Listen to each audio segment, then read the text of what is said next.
What's the most surprising thing about how casinos operate towards card counters? How angry they get. You hear the word cheating still thrown around a lot, and I was already surrounded by 3 or 4 security guards. You can't play here, you can't play there, you're done. I kind of made it out the door and I could hear them running after me, and they chased me to my car. I'm Colin from Blackjack Apprenticeship, and I'm joined by Andrew Uyal. Andrew is the author of the Blackjack Insiders, where he shares his experience from both sides of the blackjack table. Andrew has been a professional card counter, but his full-time job is working for the casinos. Knowing both sides of the table gives him a unique perspective, and he's here to share it with us today. Andrew, thank you for joining us. Happy to be here, Colin. We know each other. We published a book with the same publisher, Huntington Press. We did. In the same year, I believe. Yeah. And then you've also been kind enough to share some insider secrets, not secrets, but some advice with us in various formats. So thanks for doing this video with us. Absolutely. Let's get into it. Sweet. So let's start with a little bit of background. How did you get into the casino business? It was sort of a fluke.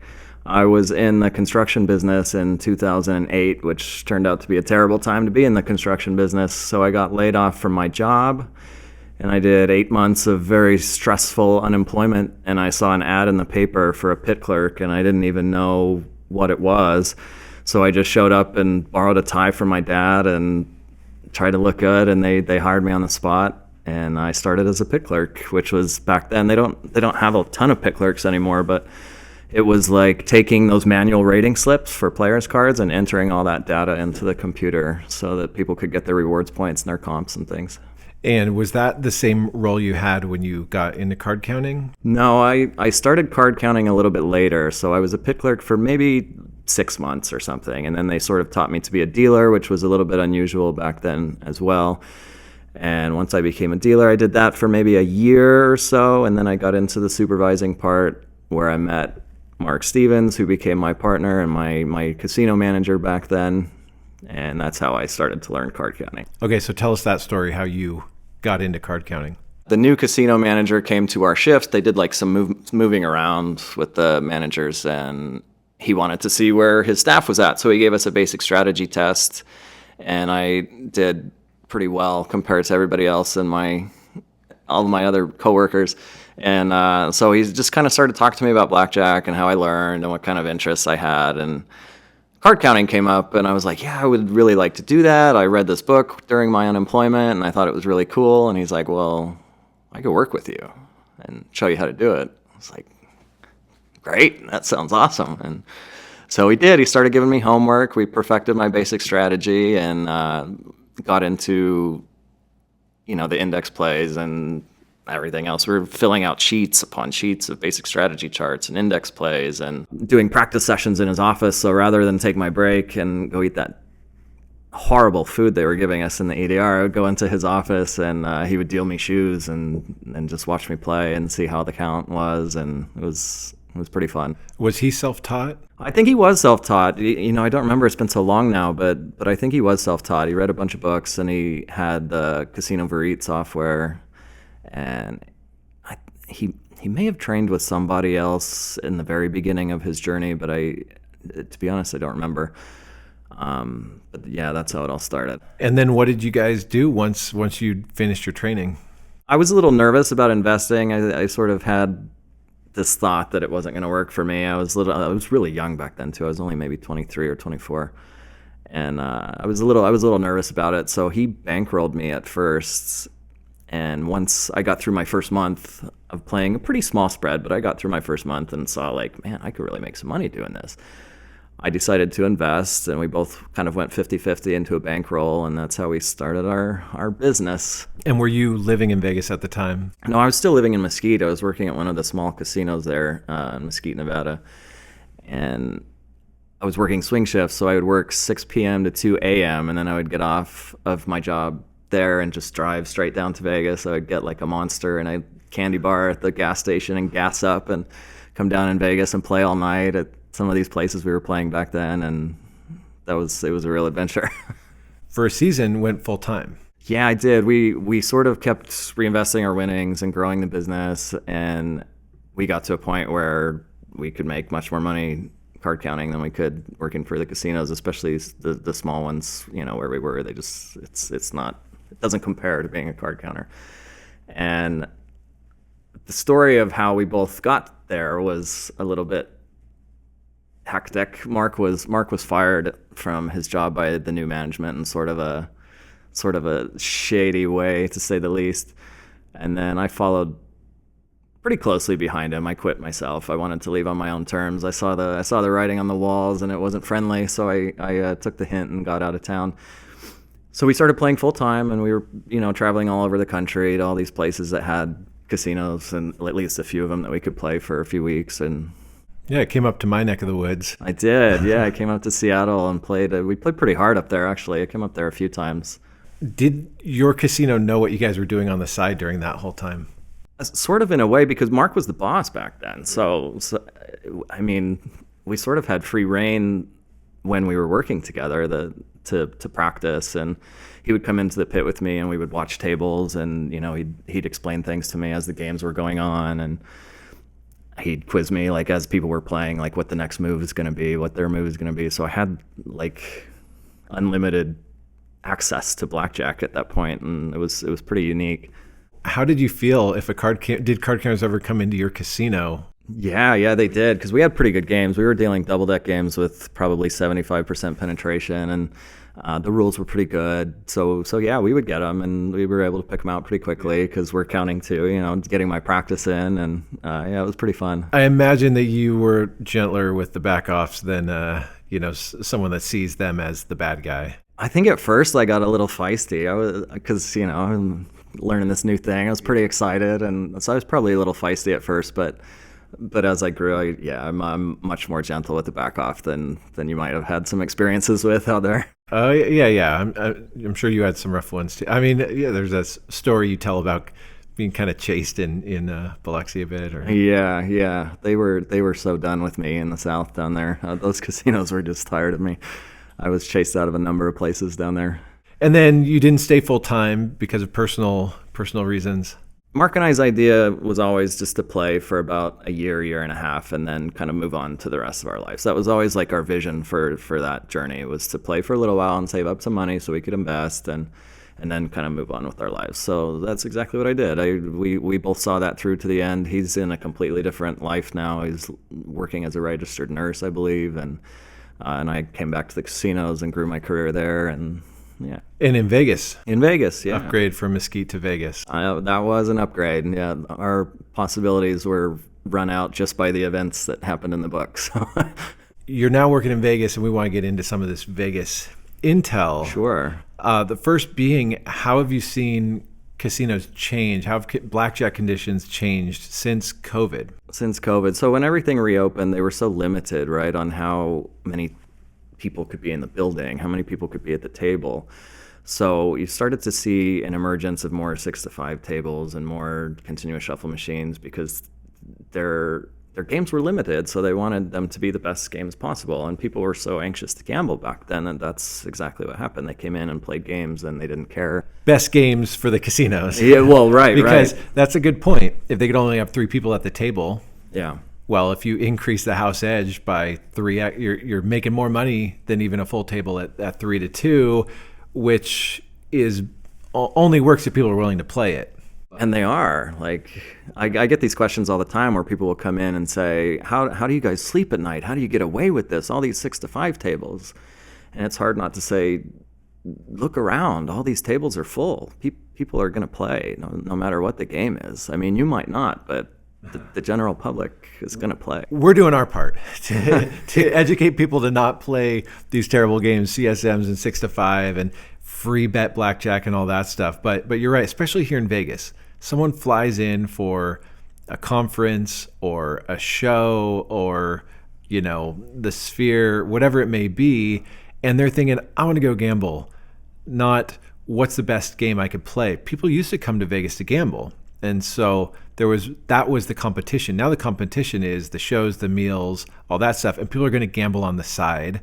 And Vegas can say, great, we're just going to. Yes, gambling is much more of a side act now than it used to be. People have this idea where they want to come to Vegas and have the luxury experience, and there's plenty of places to do that, right? Then there's plenty of great shows and great shops, and the restaurants are, I mean, it's incredible. And then they might try to gamble after dinner or after the show, and it's yeah, their quality of table is definitely suffering because of that. Yeah, fortunately, Vegas isn't the same as the rest of the country where there is competition. You know, if it's like, say, a city that's got a handful of casinos, they're competing, you know, people aren't showing up in town for the shows and all that. But it's painful. I've been coming here and counting cards for 20 years, and it's painful, but you can still find good games. Yeah, the games are still there. It's just you got to take a bit of a cab ride to get to them. You know, there's some great casinos and some really nice casinos that are off the strip that have good games and have nice pool areas and nice restaurants. So the games are still there. You just might not have to stay in the strip to get them. You can find them on the strip depending on the day and your bankroll size, and hunt for the good games. But it's not what it used to be, where it was just row after row of 3 to 2, Yeah. you know, 75 to 80% pen games. Yeah, back when we were playing, that was sort of, yeah, it's changed a lot for sure.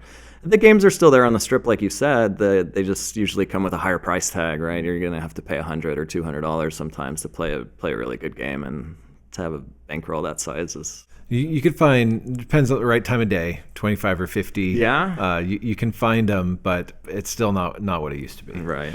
So what is your attitude now towards card counters when they come into your casino?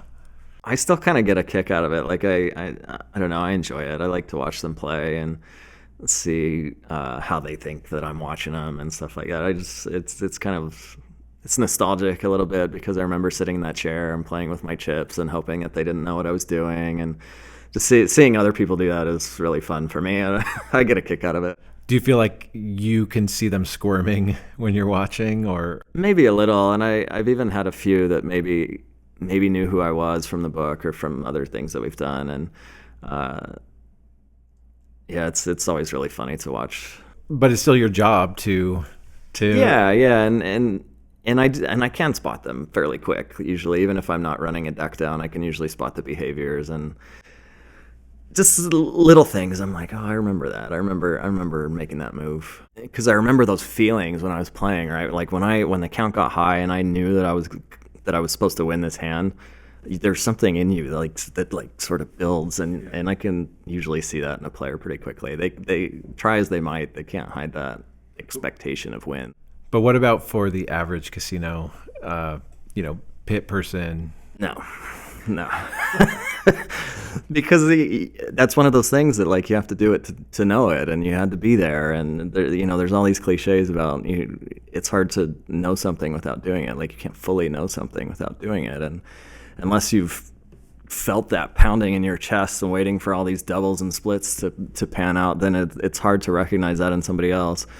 And the way they play with their chips, or the just little things that I remember doing myself. Like it has nothing to do with even thinking that that's what card counters do. It's like, that's what I did. Like, I've seen that movie before. I've starred in that movie, and so it's usually pretty recognizable for me. But as far as behavioral tells for like the rest of the world, probably not, because they come in so many different shapes and sizes that it's hard to put like a profile on it of tells or of certain behaviors and things like that. Other than looking at the discard rack, that's becoming more of like a well-known thing, that because nobody besides card counters looks at the discard rack. Once the cards are played, regular players don't care what those cards are anymore, but we're the only ones that are like, what's going on over there? Yeah. No, that's a really good point. People gotta stop staring at the discard tray. Yeah, we've gotta get more sneaky at scoping the discards for sure. When you were working at Mesquite, did they have any training for the staff to look out for card counters? So for the other staff, right? Not for just me doing clandestine little practice sessions in the manager's office. You mean for the rest of the staff? Yes. Not really, to be honest. It wasn't. It didn't seem like the right thing to do. They didn't really do that back then. We would have like little pre-shift notes and things like that, but they didn't really do training sessions back then. I wasn't really a part of any training like that in Mesquite. Well, how much do casino personnel care about card counters? How much do they care? They care a lot. They care far too much. Yeah, tell me more. The time and resources that goes into detection and prevention of card counters is far outshoots the threat of card counters themselves. And it's kind of a shame that they do that. You know, they're wasting a lot of time in surveillance and wasting a lot of money by putting bad deck penetration, wasting a lot of, you know, they're losing a lot of hands by doing that, by having bad penetration. And it's just a shame that they do that they take so much time and effort to find these guys. Yeah, my experience is Vegas is different than the whole rest of the country. That like Vegas is just hyper alert and just so quick to care, and I don't understand why they're just so afraid of being beat. I think it's like it's like evolutionary, right? Like it's in their blood now. Like they don't even have to be taught. Like they just get their casino job and they're like card counters. Or, you know, like, I don't really know where it comes from either because there's really no reason for it, right? Yeah. What is the casino's procedure when you suspect someone's counting? It always sort of goes through surveillance. Like even if I know somebody's card counting, I'll still call surveillance and say, give me the numbers, like the real numbers, you know, the rundown with the software and all that stuff. So that's the procedure. It always is call surveillance, and they confirm or deny. In my case, always confirm. Your hit rate is 100%. My hit rate is pretty high. My body count is big. Oh, no. What percentage of players, in your experience, play rated? And is that an automatic red flag if someone's not playing rated, but they're betting significantly? We're talking like overall players? What percentage of overall players play Sure. rated? Most of them now, especially once you get into like that $50 and more range. Like people want credit for that play, and on the lower limit games, maybe not so much. Like the 15s and the 25s, maybe not so much. Maybe it's a little more common to say, we're just going to hang out for an hour. It's no big deal. And how much of a red flag is it if someone doesn't want to get rated? In Vegas on the Strip, not at all. Not at all. Until you get over 100. And usually once you get over 100, you're talking about somebody that probably has a casino host and wants to get show tickets, wants to get dinners and things like that. So it's a bit of a red flag once you get into that black chip play, but less than that, it's not a red flag at all. If it's someone other than you, what are the things that they're told to look for to identify a potential card counter? A bet spread, and there's a misconception that it might be a huge bet spread, right? That somebody that goes from $25 and then bets $2,500, like, oh, they must be counting cards. No, they're probably not, but big bet spreads will usually trigger some sort of call to surveillance, and that's sort of the one thing that all floors know is like if somebody's moving their money, call surveillance. What about just winning? That's probably out there a lot. I don't like to ride that train, but there are a lot of managers that will run down any player that wins. And surveillance is probably just buried in whatever digital tape looks like, just buried up to their ears in tapes of people that really they should waste no time running down at all. But yeah, I've been told that in my career, like, oh, watch this guy, he's been winning, and he's a $200 flat better for 4.5 hours. Like there's just getting lucky. Yeah. What's the most surprising thing about how casinos operate towards card counters? I think just still how angry they get. You hear the word cheating still thrown around a lot. I felt dirty just saying it. I don't even want to say it like that, but I've heard that even recently, as recently as a few months ago. Like, I don't want these people cheating in my tables, and it's just so silly to me that they can't differentiate. Yeah, playing smart versus cheating. Have you seen any kind of major shifts about how casinos treat or deal with card counters over the last 20 years? I kind of don't think so. Like, I still see the same measures taken that I remember going through 15 years ago. Like, they still will call security. They'll still try to do the whole trespass thing. I wish I could see some changes there because it's not necessary to go through all that, but I still feel like it's the same and they're not evolving. What was your favorite part about full-time card carrying advantage play? My favorite thing to do was to make a move that everybody thought was crazy and then win that hand. Like if I doubled on soft 19 and hit, or soft 20 even, and hit something big and everybody's freaking out of it because they think that that's going to make them lose somehow. I'm pretty good, but I have no magic powers. I'm not here to make anybody else lose. And so making moves like that was my favorite thing to do. I mean, the win streaks are fun too, to go on those big runs where you're just like winning, watching the money pile up. Yeah, nothing like it. Yeah, there's nothing like that feeling. It's I miss that sometimes. Do you have any stories of issues with casino security or casino personnel harassment? Yeah, I wish I didn't, but I sure do. I was coming into a casino in Louisiana, and we've touched on this before, but I was playing in everywhere between New Orleans and Biloxi. I was playing, and then I stayed in Biloxi for a little while and played everywhere there for maybe a couple weeks. And then I turned around and was hitting all the same places, kind of back on the way to New Orleans. And they were just so done with me and my antics and all my everything. So as soon as I walked into this one place, I didn't even really get to play. I think I played one hand because they couldn't stop the dealer from dealing to me. And I was already surrounded by probably 3 or 4 security guards, and there was a woman in a suit yelling at me to stand up and come and talk to her. And it was pretty intense. So I played my one hand, a double down that I lost. One of my biggest regrets of my career was losing that $50 double down.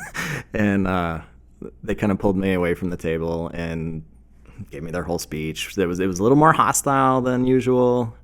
A little more hostile than even you might expect. Like, oh, you're done.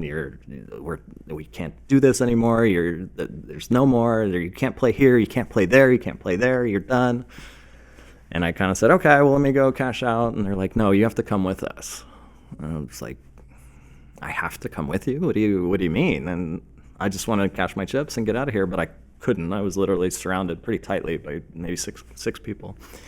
And they just sort of kept telling you have to come with us. You have to come with us. I was like, are you telling me that I can't leave? You're keeping me here? And that kind of triggered something. I use the words against my will. Are you keeping me here against my will? And that sort of triggered her, I think, to we can't actually keep him, can we? And the security guards were ready to do that. Like, they were all itching for something. I could feel them kind of getting closer and closer. The walls are closing in.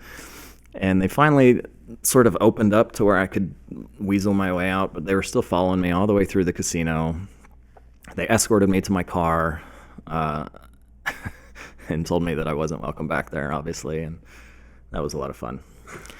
And then, even though they said that, I went to the next place anyway, because, I'm never going to come back here again. I might as well go try it out and see what happens. And I actually was able to play for a little while. I played for like an hour before security came, and I could sort of feel them closing in again. I was ready for it, and just kind of colored up my chips. And I went to go cash out when I could see it sort of happening. And they cashed me out, which was nice. I expected them to kind of put a stop on me. And then as I was walking out, security kind of started trying to catch up with me. And they're like, sir. And they started saying Andrew. And I'm like, yeah, who's Andrew? And I kind of made it out the door, and I could hear them. Like running after me. And they chased me to my car.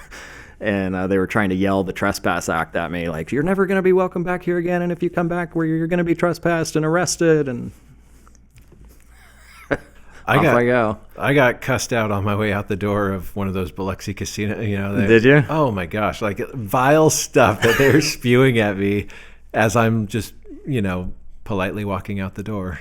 This is funny. So I was in the casino years later, and there was a guy that was telling me, like, man, Andrew, you look really familiar. And I was like, well, I don't know why. This is before I'd written the book, before anything. So I'm like, oh, I don't know why. Where are you from? And he's like, well, I live in Biloxi. He's like, but I don't work there. I work in this casino in Louisiana. And I was like, well, which one? And he was not one of those security guards, but he was in dispatch that day. He was one of the security guards on staff that day at the place where they had all surrounded me, and right after I lost that damn double down. Have you ever been spotted or noticed before, recognized by casino people from your play, like from people within the business from your play as a card counter? No, I have recognized people that I have played in front of, but I've never had that happen to me where they like, oh, I remember you used to win when I worked over here. I've never had that, but I've worked with people that I was like, he used to watch me at this casino, or he used to watch me at that casino. I've had that happen a few times. How do you feel about that? I think it's pretty funny, and I'll kind of ask them like, oh, did you used to work here? Yeah, I used to work there. I'm like, oh yeah, I used to play there a little bit, and see if I could get it out of them. Like, oh, see if they know anything about counting or anything, and usually they don't, of course. When you were both counting and and working at a casino, were you working at a casino that had sister properties? Usually, yeah. Did you avoid that chain? Yeah, well, there's usually a rule about like where casino employees can gamble. Which is smart. Yeah. I did have something funny happen where I was fairly new to a place, and the boss, like the big boss, like the director came in to me one day, and he goes, oh, they caught you counting over at this place. And it was one of the sister properties. I was like, no, that wasn't me. He's like, no, yeah, they got your picture and everything. It's too late. It's too late. You're busted. And it was a place that I had played before, but I hadn't played recently. Yeah. And then he finally admitted, like, no, I'm just messing with you. They thought it was you, but it was somebody else. And he showed me a picture of me from back when I was playing, and a guy that maybe kind of sort of looked like me that they thought was me. That's always the best when I've been asked, hey, are you this? It was someone from our blackjack team, but it wasn't me. And I was like, we don't even look alike, but I guess we're young white male. But yeah, especially if you got a little scruff. Yeah, like right. I've always been mistaken for people when I have a little bit of facial hair. Like, oh, you look just like them. Okay. So what would you say are the personality traits that a card counter needs to be successful? You have to be ready for anything, because you're gonna go through some wild rides. Like you're gonna win probably more money than you've ever won before. You're gonna lose more money than you've ever lost before. You've got to be ready to handle that, just the roller coaster, right? And I wasn't great at handling that. It's well documented at this point that I went through some streaks that I was not mentally equipped to go through. And so you've really got to be ready for that, and you've got to be steely. You've got to have the nerve to play the right way. And sometimes that's hard to do. Like if you think that you have the hand and you know that you have the advantage, it's hard not to overbet sometimes. Yeah. And that's a fault that a lot of players go through, is they'll overbet their bankroll, they'll overbet their betting system, and you've got to play the system that is laid out. You've got to play the right limits, you've got to make the right moves, and that's not easy to do. It's understated, I think, how hard that is to do, to make the right move 100% of the time. Yeah, it is really amazing. People put a couple hundred hours into their training, but they're just not emotionally prepared to do the job the right way 100% of the time, and it's not their skills that get in the way, it's the implementation of it. And sometimes it's the research too that gets in the way. Like I've seen a guy that was a very, very good card counter. Like he was making all the right plays, he was betting exactly the way he was supposed to bet, but it was on Super Fun 21. And it's just a shame, people think like, oh, this game is great. You can double whenever you want. So you've got to be able to do the research too into house edge and what you need to overcome in order to be an advantage player, like the edge that you need, that you need to overcome. I mean, I see it all the time where people, they got the technical skills, but not the bankroll management bet spread part of it. They just kind of guess with that or overbet, whatever it may be.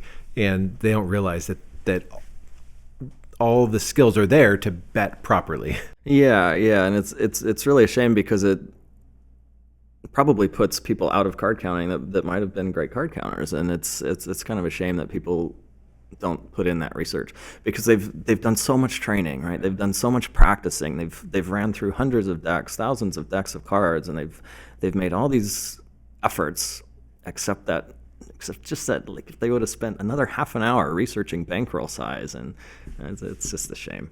You had your time playing full-time or part-time, and then you got back into the casino industry. Is there anything, if you were to talk to that earlier card counter, that you would tell him to do differently? Yeah, if I could write to the kid I was before, I sure would. I think I was overstated at the table in like almost every way. Like my losses were more visible, my wins were noisier. I did a lot of chip shuffling and things that sort of showed my prowess with handling chips when I was at the table that I probably shouldn't have done. I think I would have just toned everything down, all of it. All the wins, all the losses, all the silly things at the table, I would have just toned it down. And I probably would have been nicer because I wasn't always nice. You know, it's a tough job sometimes. And I would walk in and just sort of roll my eyes at the pit boss like a lot of people do, even though I had been one.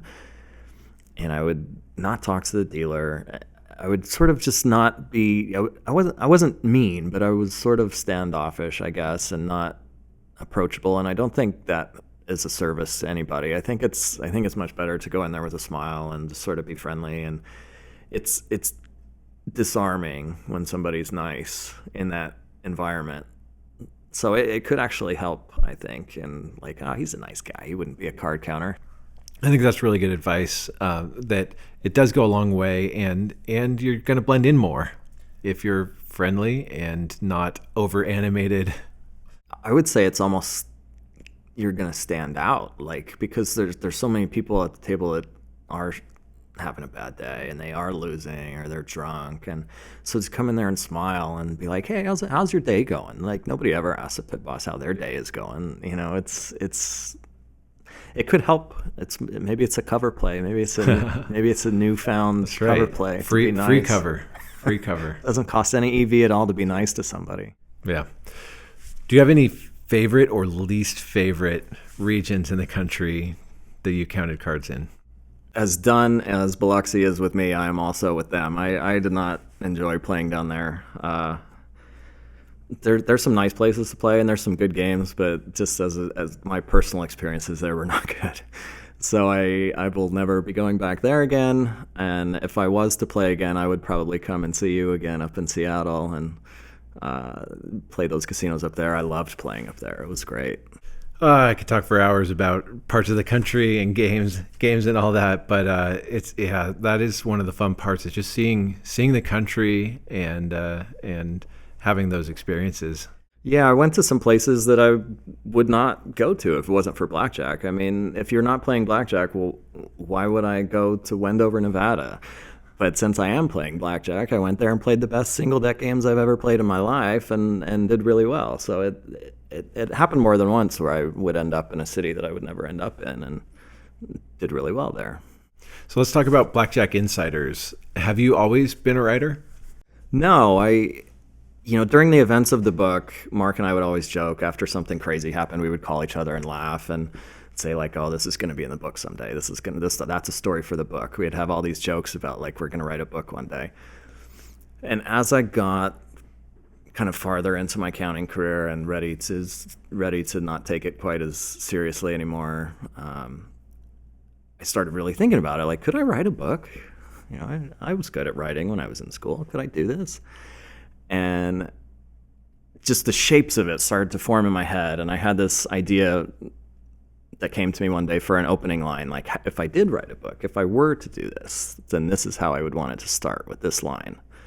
And that stuck with me for probably a few weeks before I just finally I sat down and I wrote that line, and then everything else just kind of started coming out.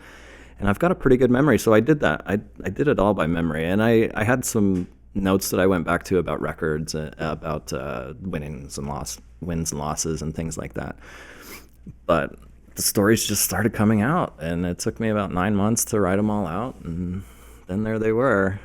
And you just submitted it to Huntington Press? Yeah. I asked around a little bit. I had made a few connections by then, and I asked around about getting in touch with Huntington Press and Anthony Curtis, and Anthony was super nice when I emailed him, but he said that I needed to talk to his editor, which I did. And his editor, Deke, and I became really good friends throughout this process. And looking back on it, am so surprised that this is what happened, because the manuscript was not great. Like I was not a great writer when I started writing, but he saw something in the voice, and he saw something in the way I could tell stories that he wanted to work with. So we worked on it, and it turned into this book. Yeah, well, I mean, we've got a lot of members at Blackjack Apprenticeship that have really enjoyed the book, and it's been helpful to get that perspective of, how's the casino look at this, and as well as the stories, the card counting stories. So it's been appreciated in the Blackjack Apprenticeship community. Well, I appreciate that. It's been a fun journey for sure. Well, what do you say to APs that are bothered that you played on the card counter side and then you went back to the casino side? Yeah. Well, getting mad at me for being a casino guy is sort of like casinos getting mad at APs for being APs, isn't it? I mean, it's a little silly. There's no reason to be mad at anybody. Like if we don't want them to be mad at us, then we can't get mad at them, One thing, it's maybe not the one thing I would want to, but one of the things I could have an impact on it is like, we had some rough treatment by casinos, but also I remember seeing a teammate cussing out and calling the head of surveillance like some awful thing. Like I'm sitting here and they're yelling at each other. Like she chased us out. Head of surveillance chased us out, and in the parking lot, they're like cussing each other out. Really? Yeah. Good Lord. It was intense. And I was like, oh my gosh, I can't imagine treating someone that way. It went both ways. It's like that, if that could tone down, and I feel like it has over the last 20 years, but still there can be some vitriol either direction. Yeah, I've been on the casino side of some backoffs where the player was pretty hostile with me and pretty like angry. And you don't want to get into that with the casinos, because the farther you push, the more memorable you're going to be, the more steps they're going to take to make sure that you don't come back. You don't want to end up on the side of a trespass. You don't want to be that. That's not the idea. So the idea is to take out all of that venom and just sort of, okay, you can't play here anymore, okay, and just sort of leave it at that, on both sides. You don't want to see that on either side. If you're thinking of just yourself, don't do it because you'll be memorable and it could make it worse for you. But also, don't do it for the next card counter. You're going to, like, the way the casino is going to treat the next card counter is going to be with defensiveness or hostility, because they're like, oh, these card counters are total jerks. Yeah. Well, I would say that to casino managers too, to not give casino managers a bad name by being hostile with these people. Like that's sort of breeds the dislike, and that's not a good idea either.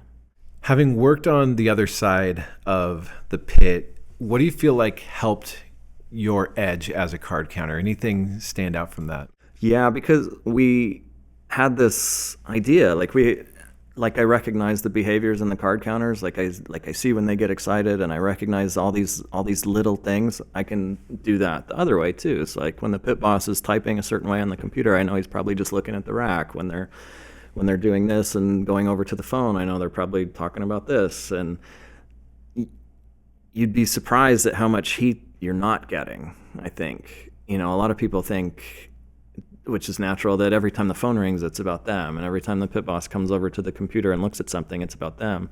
Most of the time, it's not. It's going to be about other things. And we had this sort of unique insight to what they were doing. And so we knew what heat looked like and what it didn't look like.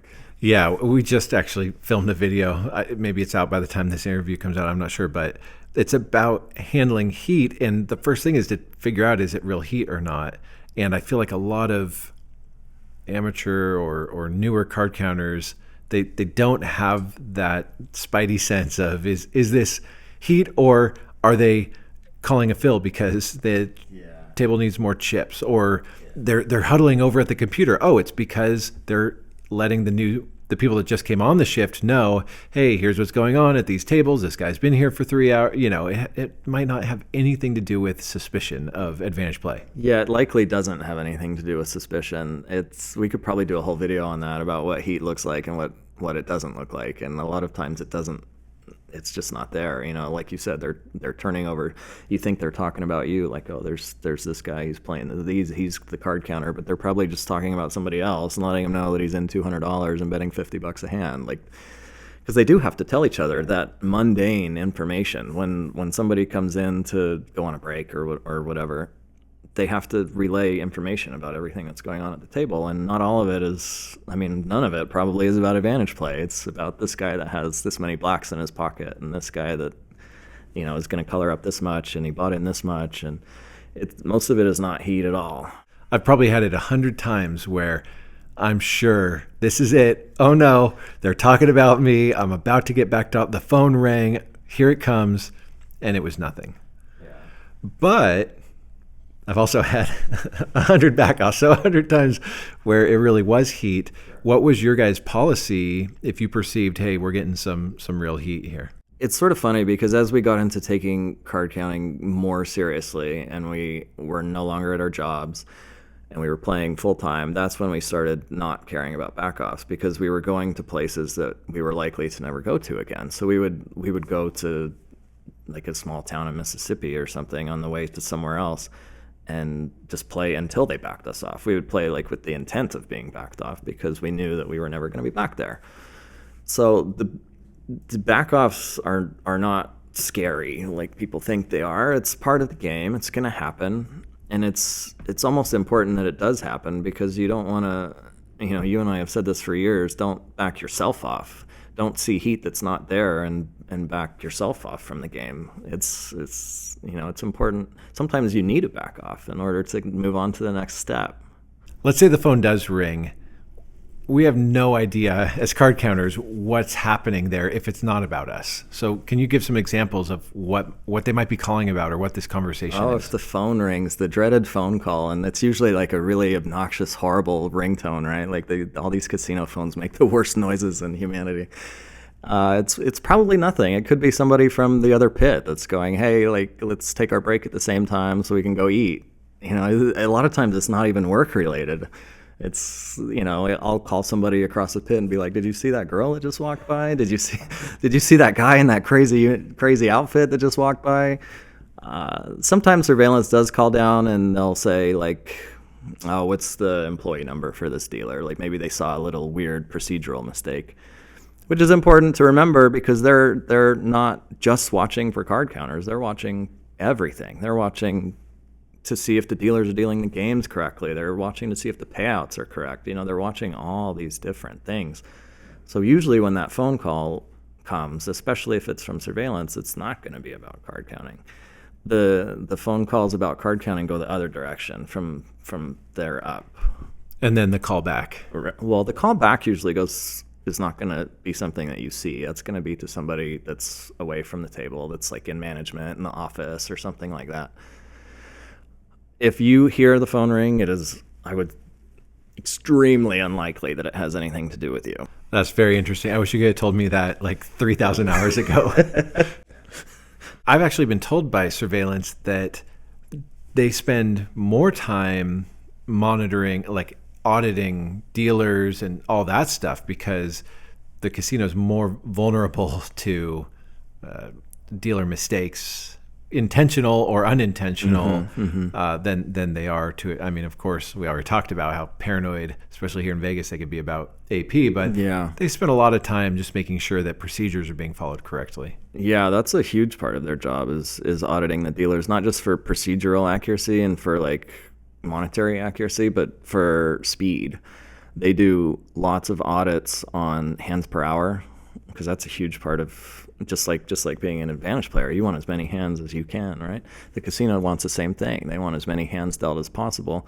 So they have surveillance do audits on hands per hour. So they're really watching dealers and probably not counting and probably not looking for advantage players. You know, again, it's sort of overstated.